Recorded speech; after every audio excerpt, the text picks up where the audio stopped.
नमस्कार, स्वागत है आपका जी बिजनेस में। मैं हूं दीपक डोभाल। वक्त हो चला है बुलेटिन का। अगले आधे घंटे में हम आपको दिखाएंगे देश और दुनिया से जुड़ी हुई तमाम खबरें। इस पे कोरोना अपडेट्स भी होंगे और साथ ही साथ बात होगी बाजार और कारोबार की भी। अगले आधे घंटे में 40 खबरें फटाफट अंदाज में। आइए शुरू करते हैं।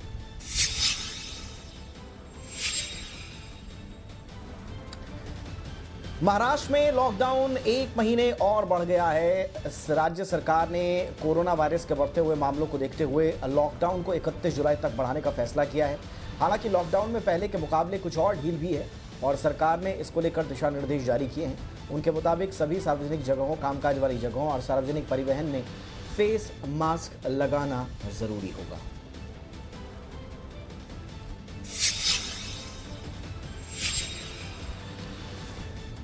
महाराष्ट्र के नए दिशा निर्देशों के मुताबिक शादी समारोह और अंतिम संस्कार कार्यक्रमों में 50 से ज्यादा लोगों की इजाजत नहीं होगी।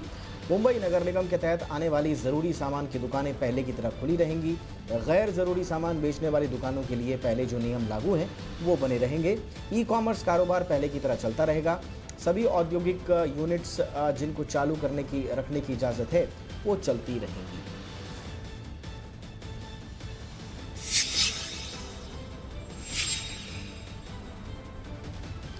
कांग्रेस अध्यक्ष सोनिया गांधी ने पेट्रोल डीजल की बढ़ी कीमतों पर मोदी सरकार पर निशाना साधा है। उन्होंने कहा कि पेट्रोल डीजल पर 12 बार एक्साइज ड्यूटी बढ़ाकर मोदी सरकार ने 18 लाख करोड़ रुपए अतिरिक्त वसूले हैं। उन्होंने कहा कि लॉकडाउन के बाद मोदी सरकार ने 22 बार पेट्रोल डीजल की कीमतें बढ़ाई हैं। सोनिया गांधी ने कहा कि सरकार की जिम्मेदारी ये है कि मुश्किल समय में देशवासियों का सहारा बने, उनकी मुसीबत का फायदा उठाकर मुनाफाखोरी न करें।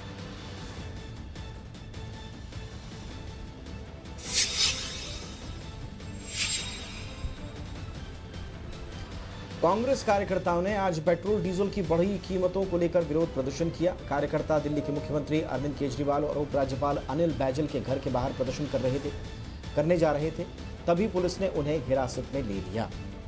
इसके अलावा कर्नाटक में कांग्रेस नेता डी शिव कुमार पर भी साइकिल पर विरोध प्रदर्शन करते हुए वो नजर आए।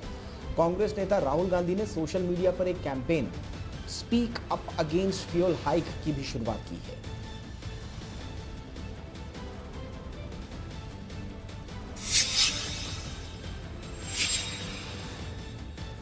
जम्मू कश्मीर में अलगाववादी नेता सैयद अली शाह गिलानी ने हुर्रियत कॉन्फ्रेंस छोड़ दी है। एक ऑडियो संदेश के जरिए उन्होंने इसका ऐलान किया है। सैयद अली शाह गिलानी ने कहा कि मौजूदा हालात को देखते हुए मैं ऑल पार्टीज हुर्रियत कॉन्फ्रेंस से इस्तीफा देता हूं। मैंने हुर्रियत के सभी घटकों के फैसले के बारे में सूचित कर दिया है। 90 साल के सैयद अली शाह गिलानी कई सालों से घर में नजरबंद हैं और पिछले कुछ महीनों से उनकी तबीयत बहुत नाजुक बताई जा रही है।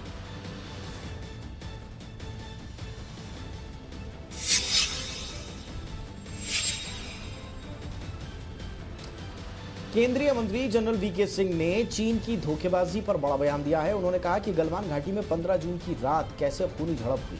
वीके सिंह के मुताबिक उस शाम हमारे कमांडिंग अफसर गलवान वैली में देखने गए थे कि चीन के लोग वापस गए या नहीं। कमांडिंग अफसर ने देखा कि चीन के लोग वापस नहीं गए हैं। इस दौरान दोनों सेनाओं के बीच कहासुनी हुई। वीके सिंह ने बताया कि इस दौरान हमारे अफसर ने तंबू हटाने का आदेश दिया।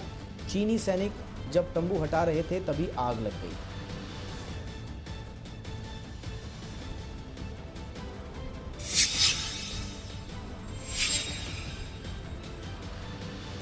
सरकार ने पीपीई किट और चिकित्सा सामग्री को एक्सपोर्ट करने की मंजूरी दे दी है। इसके लिए सरकार ने एक्सपोर्ट नियमों में आंशिक ढील दी है।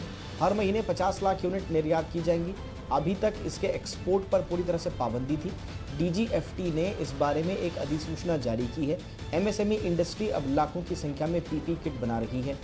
ऐसे में सरकार ने इसे एक्सपोर्ट करने का फैसला किया है।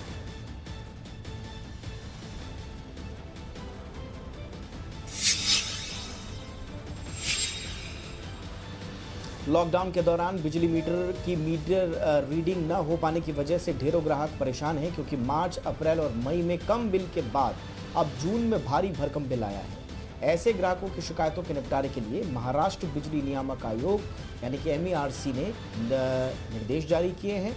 MERC ने बिजली वितरण कंपनियों से कहा है कि जून में आया बिल अगर सामान्य के मुकाबले 2 गुना है तो 3 किस्तों में पेमेंट का मौका देना चाहिए। साथ ही ये भी ताकीद की है कि शिकायतों की सुनवाई के दौरान किसी भी ग्राहक का बिजली कनेक्शन नहीं काटा जाना चाहिए। MERC ने कंपनियों से कहा है कि वो ग्राहकों की शिकायतों का तुरंत निपटारा करें।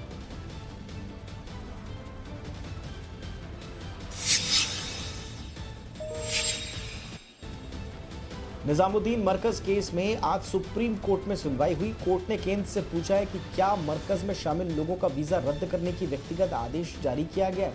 अगर वीजा रद्द कर दिया गया है तो कोर्ट को ये सफाई दी जाए कि वो भारत पे अब भी क्यों है। अगर वीजा रद्द नहीं किया गया तो ये अलग बात है। अब मामले की जो सुनवाई है वो 2 जुलाई को होगी। इससे पहले केंद्र ने मामले की सीबीआई जांच कराने से इनकार कर दिया है।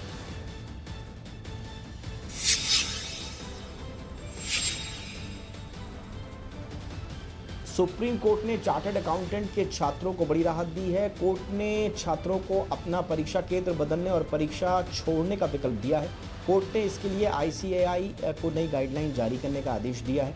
सुप्रीम कोर्ट ने कहा कि जो छात्र परीक्षा नहीं दे पा रहा उसे ऑप्ट आउट की श्रेणी में रखा जाएगा, भले ही उसने विकल्प चुना हो या नहीं। ये परीक्षाएं 29 जुलाई से 16 अगस्त के बीच में होनी है।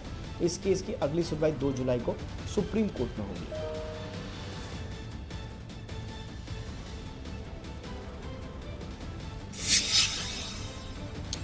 चलिए और अब बात बाजार और कारोबार की कर लेते हैं। तो बाजार निचले स्तर से सुधरकर बंद हुआ है, फिर भी सेंसेक्स निफ्टी लाल निशान में बंद हुए। सेंसेक्स 210 और निफ्टी 71 अंक गिरकर बंद हुए हैं। निफ्टी निचले स्तरों से 100 अंक ऊपर बंद होने में कामयाब हुआ है। आज बैंक निफ्टी के 12 में से 10 शेयर गिरावट में रहे। सेंसेक्स में 30 में से 21 शेयरों में बिकवाली रही। निफ्टी के 50 में से 38 शेयरों में बिकवाली रही। एफएमसीजी को छोड़कर सभी इंडेक्स जो सेक्टर इंडेक्स हैं उनमें बिकवाली हावी रही।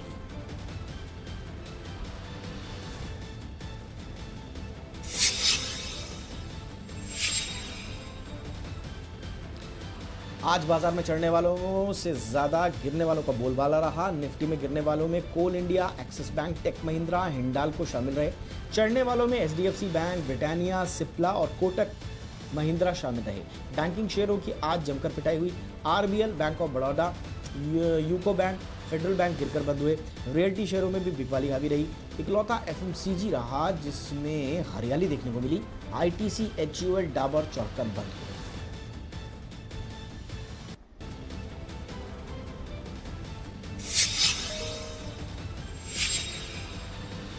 एशियाई बाजारों में मजबूती का फायदा भारतीय रुपए को भी मिला है। डॉलर के मुकाबले रुपया 7 पैसे मजबूत होकर 75.58 पर बंद हुआ। रुपए की शुरुआत आज 75.62 पर हुई। पूरे दिन रुपया 75.52 और 75.65 की छोटी सी रेंज में ट्रेडिंग करता हुआ नजर आया। रुपए शुक्रवार को 75.64 के स्तर पर बंद हुआ था।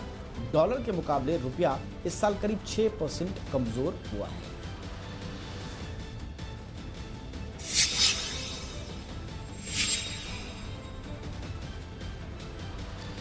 1 जुलाई से निवेश करना महंगा हो जाएगा क्योंकि 1 जुलाई से सभी तरह के निवेशों पर स्टैंप ड्यूटी चुकानी होगी। इस दायरे में सभी इंडिविजुअल्स, एचयूएफ, एनआरआईज, कॉर्पोरेट और नॉन इंडिविजुअल आएंगे। म्यूचुअल फंड्स में सभी तरह के निवेश, इक्विटी, डेट और लिक्विड फंड्स पर यह स्टैंप ड्यूटी चुकानी होगी। यानी एक्सचेंज से कोई भी यूनिट खरीदने, स्विच करने, एसआईपी के लिए एसटीपी, डिविडेंड में फिर से निवेश करने पर निवेशकों को स्टैंप ड्यूटी चुकानी होगी। ये स्टैंप ड्यूटी कुल निवेश का 0.005% तय की गई है। यानी 1 जुलाई के बाद उदाहरण के तौर पर अगर कोई 1 करोड़ का निवेश करता है तो उसे 500 रुपये स्टैंप ड्यूटी के तौर पर चुकाने होंगे।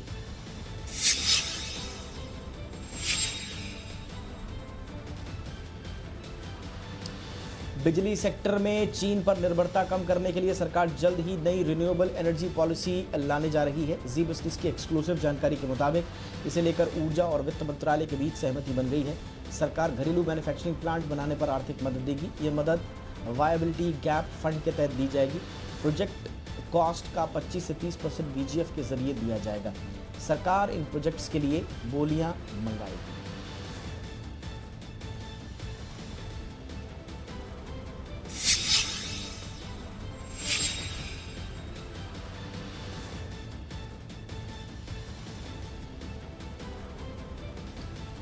Global investment company Carlyle group और पीरामल एंटरप्राइज में बड़ी डील हुई है। कार्लाइल ग्रुप कंपनी की सब्सिडरी पीरामल फार्मा में 20% हिस्सेदारी खरीदेगा। यह सौदा करीब 3700 करोड़ रुपए में हो सकता है। इस निवेश का इस्तेमाल पीरामल फार्मा के ऑर्गेनिक और नॉन ऑर्गेनिक बिजनेस को बढ़ाने में किया जाएगा। इस खबर के चलते पीरामल एंटरप्राइजेस के शेयरों में अच्छी तेजी देखने को मिली।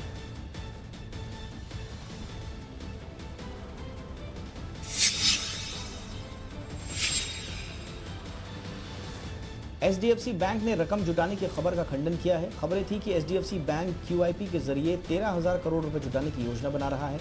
एचडीएफसी बैंक ने साफ किया है कि क्यूआईपी के जरिए रकम जुटाने की खबर बेबुनियाद है। इसमें मीडिया में खबर थी कि एचडीएफसी बैंक वित्त वर्ष 2021 की तीसरी तिमाही में क्यूआईपी लाएगा और पैसे जुटाने के लिए शेयर बिक्री और अमेरिकन डिपॉजिटरी रिसीट यानी एडीआर जारी करेगा।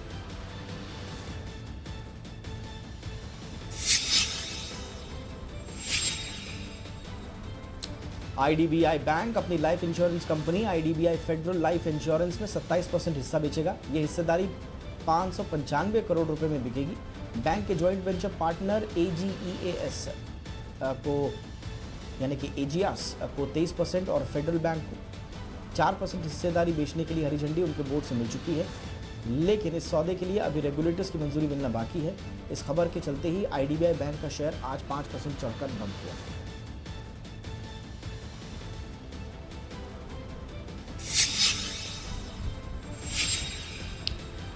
1 जुलाई से बैंकिंग सेवाओं से जुड़े कई नियम बदल जाएंगे। 1 जुलाई से बैंक खाता धारकों को कम ब्याज मिलेगा। साथ ही सेविंग अकाउंट में मिनिमम बैलेंस की छूट जो है वो खत्म हो जाएगी। लॉकडाउन में दौरान 3 महीने के लिए इसमें छूट दी जा रही थी। इसके अलावा एटीएम से पैसे निकालने पर मिलने वाली छूट भी खत्म होगी। कई बैंकों ने सेविंग अकाउंट पर मिलने वाला ब्याज भी अब घटा दिया है।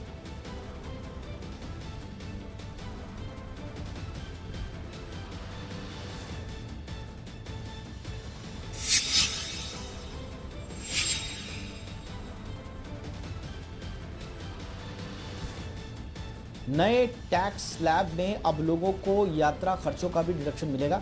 नए स्लैब में अलग अलग सेक्शन में छूट नहीं मिलेगी। सीबीडीटी की नई गाइडलाइंस के बाद कर्मचारी ऑफिस के काम से होने वाले ट्रैवल के खर्चे की छूट ले पाएंगे। जॉब शिफ्टिंग में आने वाला खर्चा भी छूट के दायरे में आएगा। खाना बेवरेज का खर्चा और इसके कूपन पर छूट नहीं मिलेगी। दिव्यांग व्यक्ति को अतिरिक्त 3200 रुपये प्रति महीने की छूट मिलेगी। बजट में नए टैक्स स्लैब का विकल्प दिया गया था।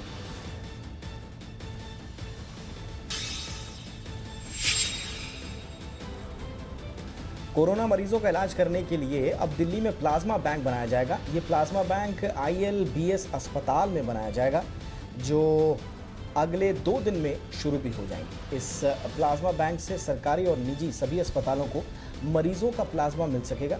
दरअसल एलएनजेपी में 35 मरीजों को प्लाज्मा दिया गया और जिसमें 34 मरीजों की जान बच गई। दिल्ली के सीएम ने लोगों को ज़्यादा से ज़्यादा प्लाज्मा डोनेट करने की अपील की।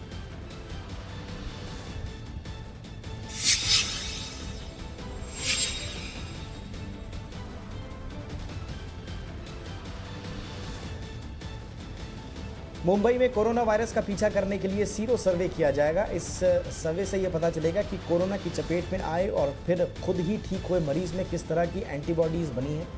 इससे ये जानने में आसानी होगी कि आखिर किस तरह की एंटीबॉडीज़ से इस वायरस को हराने में सक्षम है।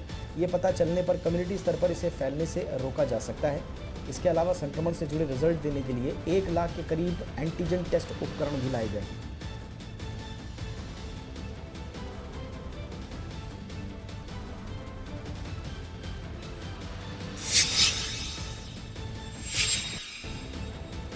जम्मू कश्मीर में सुरक्षा बलों को एक और सफलता हाथ लगी है। अनंतनाग जिले के रूनीपोरा गांव के चौहार में देर रात आतंकियों और सुरक्षा बलों के बीच मुठभेड़ शुरू हो गई। इस मुठभेड़ में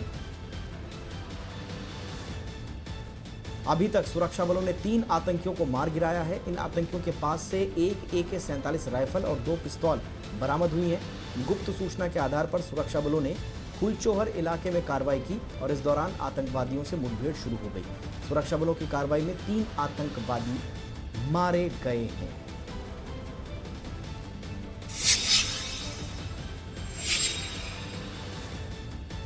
पंजाब के मुख्यमंत्री कैप्टन अमरिंदर सिंह ने कहा कि इस वित्तीय वर्ष के अंत तक पंजाब को 30,000 करोड़ रुपए का वित्तीय नुकसान हो सकता है। उन्होंने कहा कि लॉकडाउन बढ़ाने या खत्म करने पर अभी कुछ नहीं कह सकते, यह हालात पर निर्भर करता है। सीएम ने कहा कि पंजाब में अभी कम्युनिटी ट्रांसमिशन नहीं हुआ है, इसी से हम राज्य को बचाना चाहते हैं। कैप्टन मार्च में लॉकडाउन के बाद पहली बार आज सीधे मीडिया से रूबरू हुए।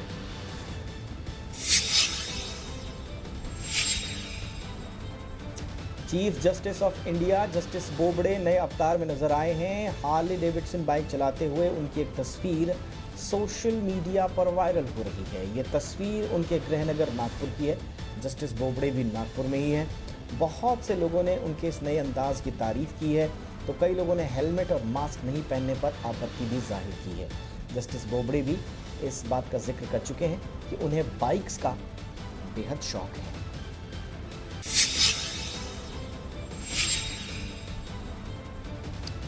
वरुण धवन की मेजबानी में आलिया भट्ट, अभिषेक बच्चन, अक्षय कुमार और अजय देवगन ने जूम कॉल पर अपनी अपकमिंग फिल्मों की रिलीज का ऐलान किया है। इन सितारों की 9 बड़ी फिल्में आने वाले कुछ महीनों में डिज्नी प्लस हॉटस्टार प्लेटफॉर्म्स पर रिलीज होने वाली हैं। इन फिल्मों में आलिया भट्ट की सड़क 2, अभिषेक बच्चन की the big bull, Akshay Kumar की लक्ष्मी बम और अजय देवगन की भुज द प्राइड ऑफ इंडिया शामिल हैं। जी बिजनेस ने 2 हफ्ते पहले ही इन फिल्मों की जानकारी अपने दर्शकों को दी थी।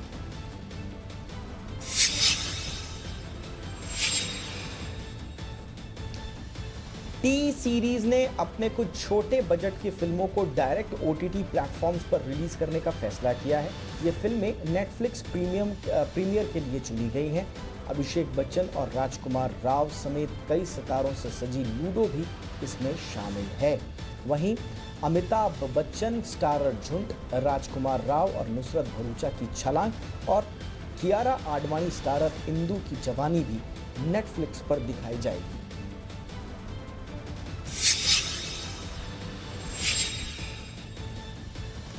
बॉलीवुड सितारों को लॉकडाउन के बाद बिजली के बिल ने परेशान कर दिया है। एक्ट्रेस तापसी पन्नू, नेहा धूपिया, दिग्गज अभिनेत्री रेणुका शहाणे अपने घर का बिजली का बिल देखकर चौंक गए हैं।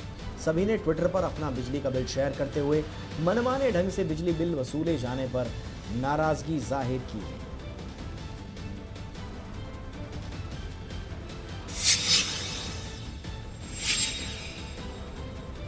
विक्की कौशल एक बार फिर इंडियन आर्मी के जांबाज अफसर की भूमिका निभाने जा रहे हैं। अपनी अगली फिल्म में विक्की देश के पहले फील्ड मार्शल सैम मानेकशॉ का किरदार निभाएंगे। विक्की ने एक वीडियो शेयर कर सैम मानेकशॉ को अपनी श्रद्धांजलि दी। साथ ही फील्ड मार्शल के रोल में अपना लुक भी शेयर किया।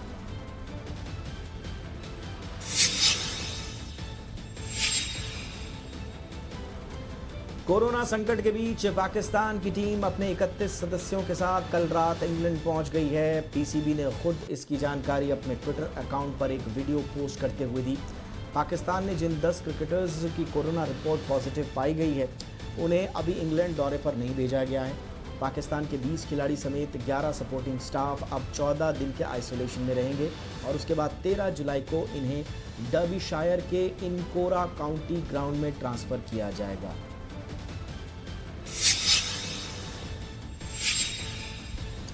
वेट लिफ्टर संजीता चानू ने अंतर्राष्ट्रीय वेट लिफ्टिंग संघ को अदालत में घसीटने की तैयारी कर ली है। संजीता ने आईडब्ल्यूएफ की लीगल काउंसिल लीला सागी को कहा है कि वो उसके खिलाफ मानहानि का दावा ठोकने जा रही है। उन्होंने कहा कि डोपिंग के दाग से जरूर मुक्त कर दिया है, पर पूरा न्याय नहीं मिला है। चानू ने लिखा कि वो जानना चाहती हैं कि किसे और किस तरह आईडब्ल्यूएफ के खिलाफ अपील के लिए संपर्क करें।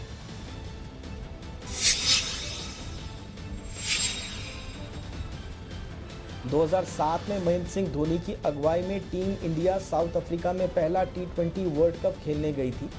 इस टीम में सचिन तेंदुलकर और गांगुली जैसे दिग्गज शामिल नहीं थे। इस बात का खुलासा किया है टीम के पूर्व मैनेजर लालचंद राजपूत ने। उन्होंने बताया कि ये T20 वर्ल्ड कप में हम युवाओं को मौका देंगे, इसलिए सचिन और गांगुली नहीं खेले। हालांकि वर्ल्ड कप जीत के बाद सचिन को ये पछतावा जरूर हुआ कि वो क्यों नहीं खेले।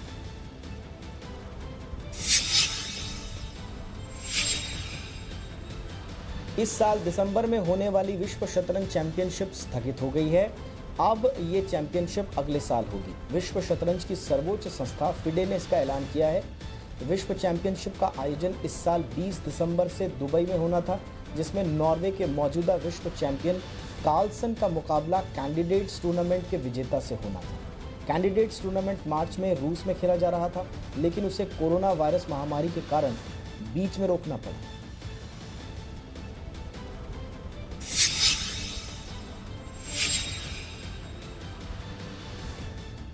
टीम इंडिया के बैटिंग कोच विक्रम राठौर का मानना है कि महेंद्र सिंह धोनी में अब भी दमखम है। उनके संन्यास की खबरों के बीच कोच राठौर ने कहा है कि हर कोई जानता है कि MS धोनी कितने बड़े मैच विनर हैं और अनुभवी विकेटकीपर बल्लेबाज हैं। धोनी अब भी हैं और उन्हें आज भी रिप्लेस नहीं किया जा सकता। धोनी ने अपने अंतर्राष्ट्रीय करियर में जो किया उसे कर पाना आसान नहीं होता। उनकी जगह भरना मुश्किल है। हालांकि पंत आगे चलकर विनर बन सकते हैं।